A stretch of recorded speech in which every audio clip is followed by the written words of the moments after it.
नई ट्रांसफर हुई लड़की ने देखा कि उसके पीछे बैठा लड़का जानबूझकर अपनी डेस्क आगे खिसकाकर उसकी आधी सीट घेर चुका था। लड़की ने तुरंत उसे चेतावनी देते हुए कहा कि अपनी डेस्क 30 सेंटीमीटर पीछे करो। लड़के ने उसकी तरफ देखा और अनमने मन से अपनी डेस्क पीछे कर ली। आसपास बैठे सभी छात्र यह देखकर हैरान रह गए, क्योंकि वह लड़का स्कूल का मशहूर, बेहद ठंडे स्वभाव वाला और लड़कियों का पसंदीदा था। लड़की की डेस्कमेट ने धीरे से उसे समझाया कि पीछे बैठे उस लड़के को दोबारा गुस्सा मत दिलाना, लेकिन लड़की ने बेफिक्र होकर कहा कि वह लड़का उसके सामने कभी अपना गुस्सा दिखाने की हिम्मत नहीं करेगा। दरअसल दोनों बचपन के दोस्त थे और साथ साथ बड़े हुए थे। लड़की अक्सर उसे छेड़ती थी और उसके स्नैक्स भी चुरा लिया करती थी। क्लास खत्म होने के बाद लड़की ने अपना सिर डेस्क पर रख लिया, क्योंकि उसके पेट में दर्द हो रहा था। तभी लड़के ने अचानक उसके सामने एक थर्मस और पेट दर्द की दवा रख दी। यह देखकर क्लास के बाकी छात्र तुरंत फुसफुसाने लगे और दोनों के रिश्ते के बारे में अंदाजा लगाने लगे, लेकिन लड़की ने साफ कह दिया कि वह उस लड़के को जानती तक नहीं है, क्योंकि उसके पेट में दर्द होने की असली वजह वही था। दरअसल पिछली रात दोनों साथ में बारबेक्यू खाने गए थे। लड़के ने जानबूझकर उसके नूडल्स में ढेर सारी मिर्च डाल दी थी। लड़की ने जैसे ही एक निवाला खाया, तीखेपन से उसकी हालत खराब हो गई और वह बर्फ जैसी ठंडी सोडा लेने के लिए भाग गई। वह वापस आकर लड़के से बदला लेना चाहती थी, लेकिन तब तक लड़का वहां से भाग चुका था। इसलिए लड़की ने उससे बात करना बंद कर दिया और उसे नजरअंदाज करने लगी। स्कूल खत्म होने के बाद एक लड़का उस लड़की से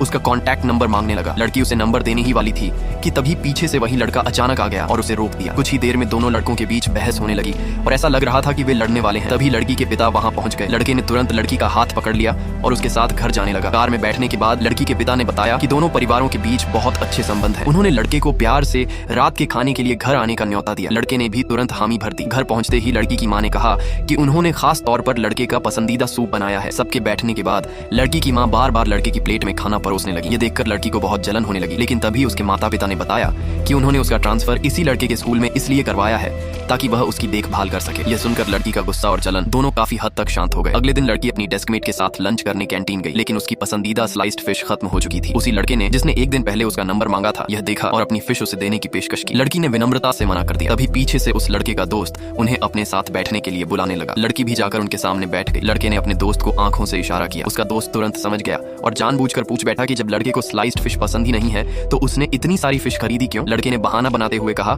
कि वह बस इसे छकना चाहता था, लेकिन अब उसे इसका स्वाद बिल्कुल पसंद नहीं आया। इसके बाद उसने अपनी कटोरी की सारी फिश लड़की को दे दी। लड़की यह देखकर बहुत खुश हो गई। उसकी डेस्कमेट मुस्कुराने लगी, क्योंकि वह समझ चुकी थी कि वह ठंडे स्वभाव वाला लड़का वास्तव में लड़की को पसंद करता है। उस दिन क्लास के बाद कुछ छात्रों ने क्लास की सबसे खूबसूरत लड़की चुनने के लिए एक पोल आयोजित किया। अचानक लड़की और उस लड़के की एक चाहने वाली लड़की को बराबर वोट मिल गए। पूरी क्लास में सिर्फ उस लड़के ने अभी तक वोट नहीं दिया था, इसीलिए उसके दोस्त ने उसे जगाया। वह लड़की उम्मीद भरी नजरों से उसे देखने लगी, लेकिन लड़के ने बिना किसी झिझक के अपना वोट सीधे उसी लड़की को दे दिया। इस तरह लड़की आधिकारिक तौर पर क्लास की सबसे खूबसूरत लड़की बन गई। स्कूल खत्म होने के बाद दोनों घर की तरफ जा रहे थे। लड़की खुशी खुशी उससे पूछ बैठी कि उसने उसे ही वोट क्यों दिया। लड़के ने पूरी गंभीरता से जवाब दिया, मुझे सच में लगता है कि तुम सबसे खूबसूरत हो। यह सुनते ही लड़की का चेहरा शर्म से लाल हो गया।